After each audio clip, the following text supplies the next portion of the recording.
Jolson from Zeal to Heal, and I'm so excited to continue this series on the righteous are as bold as lions. Today we're going to be looking at the righteousness that comes by faith. Genesis 15 verse 6. And he, Abram, later to be known as Abraham, believed God, and it was credited to him as righteousness. Abraham was a man of faith. It's called the father of faith. And when we believe, we have Abraham as our father of faith. And so Abraham in Genesis 15 has a discussion with God. There's some discourse that happens where the word of the Lord comes to Abraham, and God reveals himself as his shield and his very great reward. And then Abraham responds back and says, "But what can you give me, God, as I have no heir for my estate, only my servant Eliezer from Damascus?"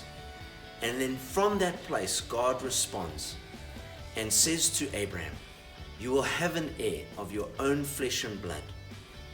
Then God took him out to see the night sky littered with stars. And he said, "As many as the stars, numerous will be your descendants."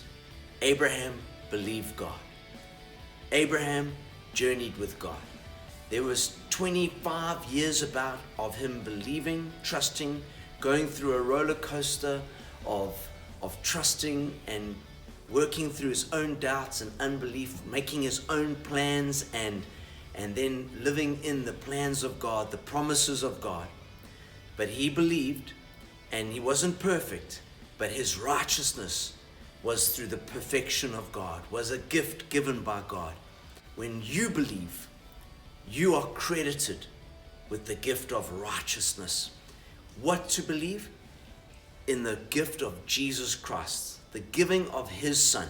As Abraham was given a son of his own flesh and blood, so God gave his son so that we could have the gift of righteousness, that Jesus paid the price in full through his death, his burial, and his resurrection, so that we could find life and life abundantly in him. I pray this blesses you, that you would enjoy and thrive in your gift of righteousness, knowing that God is pleased with you, that God has paid for it in full through his son, Jesus Christ.